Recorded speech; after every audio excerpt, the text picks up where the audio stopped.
transferibles a los usuarios por el tema de reciclaje.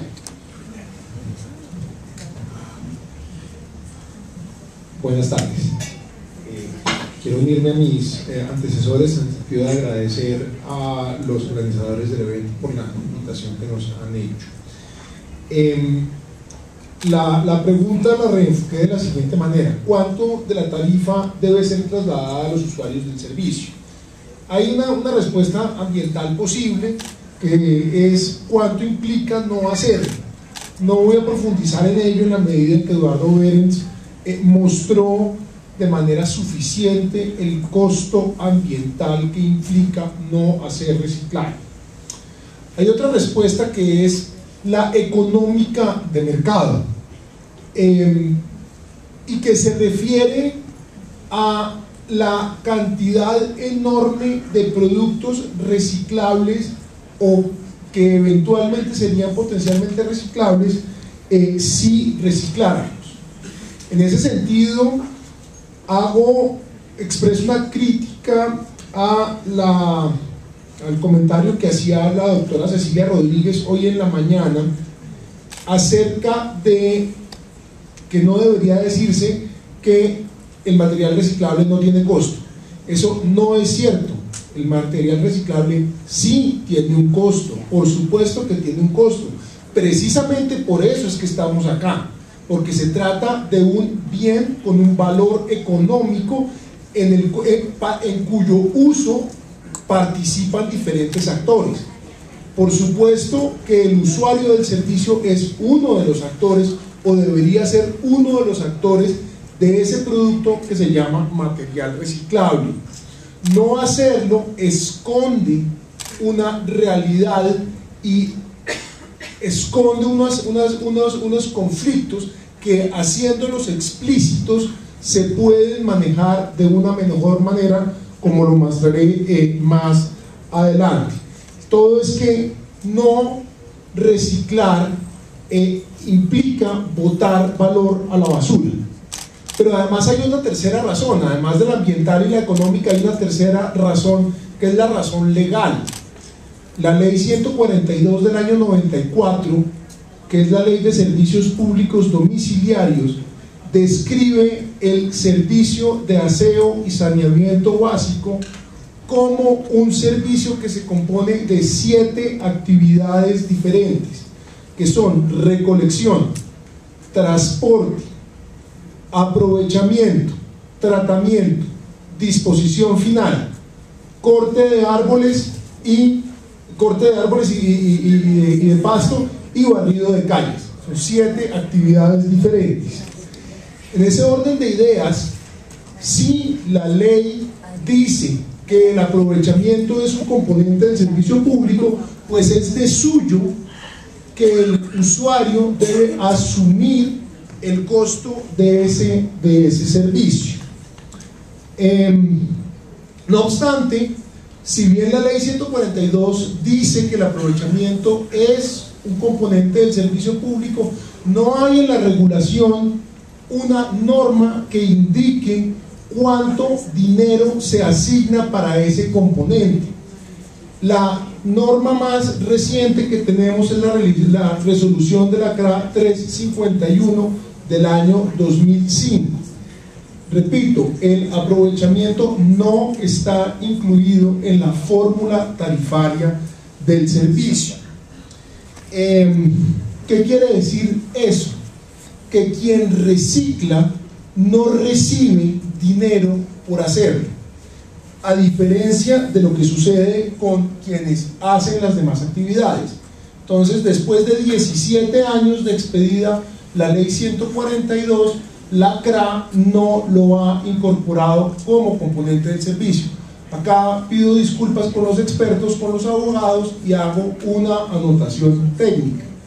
De acuerdo con el sistema jurídico colombiano, la ley define unos parámetros, la ley de servicios públicos define unos parámetros que se deben tener en cuenta para la construcción de la tarifa, y a su vez las comisiones de regulación, en este caso la CRA, dicta la tarifa de acuerdo con lo que serían precios de mercado. como son servicios públicos donde solamente hay un prestador, o por lo menos un prestador en una ACE, eso conlleva a que los precios no puedan ser fijados por el mercado, tal como sucede con las galletas o con los zapatos o con cualquier otra cosa de mercado, sino que se hagan los cálculos económicos de cuánto costaría prestar el servicio. Entonces, para los efectos de esta conversación, lo cierto es que la regulación no ha incorporado el costo de la prestación de este servicio dentro de la regulación. Pero sin embargo, el usuario sí paga porque se preste servicio. El usuario paga por transportar los residuos sólidos, y vale lo mismo transportar lo reciclable que lo no reciclable. De pronto vale menos transportar lo reciclable porque se hacen núcleos específicos distribuidos a lo largo de la ciudad y no en un sitio lejano de disposición final, tal cual como sucede con Doña Juana. Paga por la recolección, paga por el transporte y paga por la disposición final. Entonces es muy interesante observar que disponer en el relleno sanitario tiene un premio, que es otorgamiento de tarifa, mientras que reciclar no tiene premio alguno. En ese sentido, pues es clave llamar la atención, y lo hacía Cecilia Allen de una manera muy clara. Los demás componentes no tienen ni siquiera un pedacito de mercado. No se rigen en lo absoluto por mercado. Me explico. Recoger como tal, nadie paga individualmente por recoger residuos sólidos, ni por transportarlos, ni por barrer las calles, ni por cortar los árboles. No hay un solo centavo que las personas que realizan estas actividades reciban en condiciones de mercado. Su actividad está financiada 100% por medio de la tarifa. No sucede lo mismo con el aprovechamiento, que no recibe un mínimo de tarifa. Entonces resulta que tenemos 6 actividades privilegiadas y la otra decimos no, es que usted no es totalmente sostenible. Eso es una contradicción en los términos, porque las otras 6 no son sostenibles en lo absoluto. Entonces, a la que hay que darle un poquito, no se le da nada para guardar para darle a las otras 6. Eso no tiene sentido. Para que el reciclaje sea sostenible, es necesario que se le reconozca un componente tarifario, tal cual como lo manda la ley 142 y tal cual como sucede con los otros 6 componentes del reciclaje. De manera que, vuelvo a la pregunta, ¿cuánto debe trasladársele al usuario por la prestación del servicio?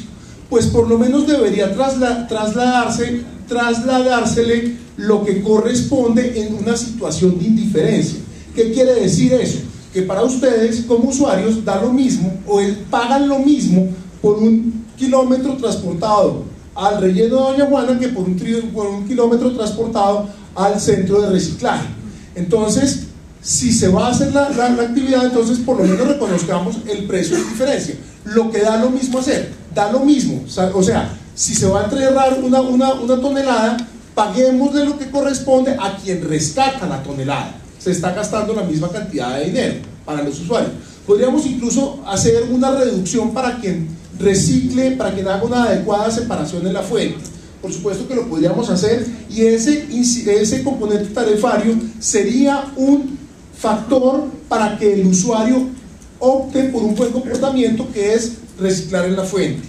Ahora bien, si quisiéramos una política más exigente de separación y de aprovechamiento, pues la tarifa tendería a crecer. Ese sería un debate político, pero un debate político que va más allá. Pero en este momento el hecho es que estamos pagando dinero que podría usarse para reciclaje, pero que no se usa para reciclaje, sino que se usa para enterrar los residuos sólidos aprovechables en los rellenos sanitarios, con todo lo que ello implica.